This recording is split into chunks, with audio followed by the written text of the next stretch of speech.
Bonjour, alors aujourd'hui présentation du Gundam NT1, le RX78 NT1 qui est donc le Gundam, j'allais dire héros de la série d'OEV qu'on ne connaît pas en France et je sais pas quand est-ce qu'on la verra chez nous, qui est donc Gundam 0080 War in the Pocket.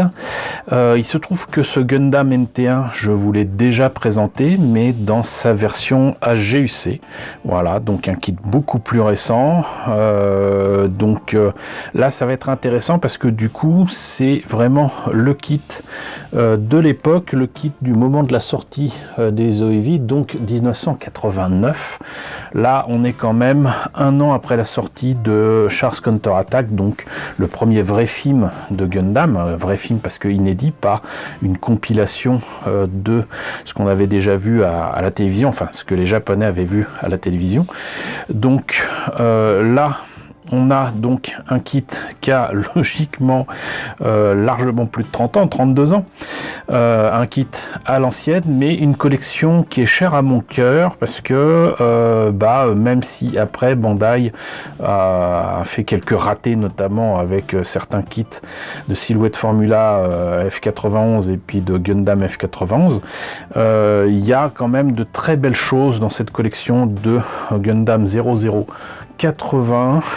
C'était d'ailleurs mon premier contact avec Gundam à l'époque, donc voilà, pour moi c'est très très fort comme comme lien que j'ai avec ces kits là. En attendant, voilà une bien belle boîte avec une superbe illustration de Yuji Kaida. J'arrête pas de vous en parler en ce moment avec ce que je vous présente en G-Gundam, en Gundam 0080, etc.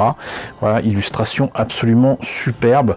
La boîte est magnifique. Voilà, ça ne donne qu'une envie, c'est de le prendre rien que pour l'illustration. Cependant, le kit, le voilà. Vous voyez que il est bien, hein, mais franchement, il n'a pas autant de classe que l'illustration. Là, on a de dos ici, ça montre qu'il a une armure et qu'on peut le monter entre guillemets tel quel. Là, il est même pas peint. Et là, donc, c'est avec sa fonction qui est donc d'avoir une arme dans le bras. Dans les deux bras d'ailleurs en fait, il a des Gatling et sinon il a une armure de protection au départ, voilà. Et combien il était vendu à l'époque? 800 yens, voilà, 800 yens, Original Video Animation OVA. Donc on a fait le tour de la boîte, il est temps de voir à l'intérieur ce que ça donne.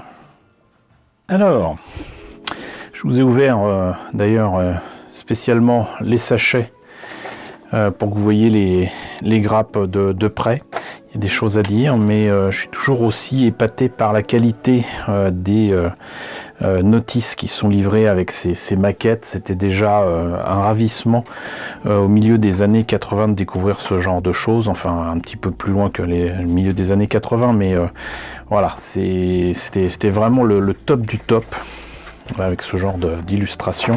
En plus de ça, vous aviez donc ce genre de choses qui étaient proposées donc avec les notices, savoir mais de superbes dessins avec ici donc des détails de fou sur la tête, les réacteurs du backpack, l'armure, etc. Ça c'est peut-être pour certainement le full armor NT1 puisque je reconnais l'arme qu'il y a ici qui ressemble au full armor du RX78-2, mais également la spécificité du bouclier, les Gatling dans les bras, l'arme qui n'a rien à voir avec l'arme habituelle du RX78-2, enfin voilà, c'est juste magique quoi. On n'a pas encore monté la maquette que on est déjà dans l'atmosphère qu'il faut pour se dire faut arriver à faire aussi bien. Donc les pièces en présence ici, il n'y a pas tant que ça de grappes, mais vous allez voir que c'est quand même assez raisonnable en termes de quantité.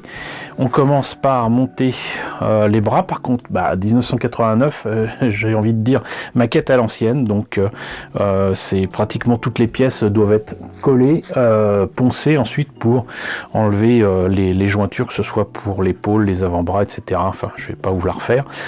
Pour autant, on peut quand même placer donc les Gatling dans les avant-bras, ça c'est cool. Ensuite, on s'attaque aux jambes avec des autocollants déjà à placer ici et là si on veut faire du no paint.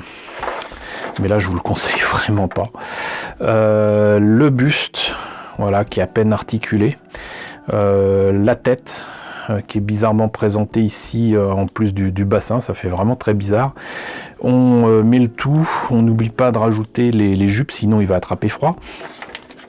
Le backpack ici, le bouclier.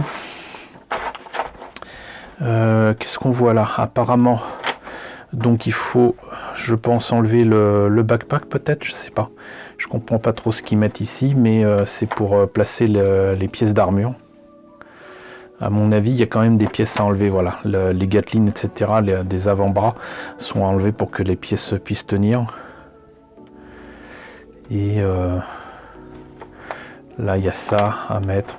Bon, très étrange. Mais voilà, après, c'est tout ce qu'il faut mettre pour mettre donc l'armure, qui est donc livrée avec le NT1, pièce d'armure qui est très importante dans l'histoire de ce dessin animé en vidéo. Et voilà ce que ça donne une fois monté et peint. N'oublions pas l'arme, évidemment. L'arme de poing. Alors, je parlais d'autocollants tout à l'heure. Effectivement, fini les décalcos depuis quelques temps déjà. Chez Bandai. Peut-être que ça coûtait trop cher, je ne sais pas. Mais là, c'était les autocollants de l'époque, exactement comme pour les débuts de la collection High Grade. C'est quand même pas terrible, les autocollants sont beaucoup trop épais, ça fait presque cartoon, mais il y a certains marquages qui peuvent passer, on va dire. Mais c'est juste dommage pour Alex, etc. Bon, heureusement, comme le kit High Grade est sorti depuis, il y a des Gundam Decals qui existent. Il y a même des Gundam Decals, j'allais dire génériques, pour 0080, mais voilà. C'est quand même très clairement le genre de kit qui nécessite quand même d'avoir quelques marquages ici et là, notamment le Alex indiqué sur le bouclier. On a là donc une grappe à la Bandai avec des pièces de différentes couleurs sur une même grappe. Ça aussi, c'était la grosse nouveauté qui sera ajoutée avec des pièces de différentes couleurs sur une même pièce dans la collection A-Grade et dans la collection F91, mais ils feront pas ça trop souvent, apparemment ça aura coûté vraiment trop cher. Ce que j'apprécie beaucoup, c'est que ici, même si c'est un vieux kit, le V-Fin est suffisamment pointu pour que ça fasse réaliste. Il n'y a pas besoin de couper des pièces qui sont là pour protéger, pour éviter qu'on se coupe, qu'on se pique ou quoi. Ça c'est cool. Le plastique est, j'allais dire bien dur, mais c'est le cas. C'est un plastique qui est très différent du plastique qui est utilisé actuellement. Par contre, vous voyez que les couleurs utilisées telles quelles, ça va pas. Le bleu est magnifique, mais ça fait trop plastique. Le jaune, pareil. Voilà, donc et ça manque singulièrement de détails. Mais bon, encore une fois, 1989. Les pièces blanches, il n'y a rien de pire que le blanc en maquette. Avec des pièces des pieds et des jupes, et certainement des mains. Là, donc, le reste des épaules, avant-bras, genoux, jupes, jambes, etc., backpack, et la tête qui était une des plus belles de Gundam de l'époque. Franchement magnifique. Et là, donc, les pièces d'armure. Par contre, là, vous voyez que c'est beaucoup trop plastique, quoi. Beaucoup trop plastique, on n'y croit pas une seconde, que ce soit des plaques de blindage ou quoi. Mais voilà, à l'époque, c'était le top du top. Et moi, j'étais bien content de l'avoir eu. Et je suis toujours aussi content de l'avoir, parce que même si j'ai quand même la version high grade, ça me rappelle le bon vieux temps. Et surtout, c'est une maquette, j'allais dire, historique, quoi, de Gundam 0080. Voilà, voilà, voilà.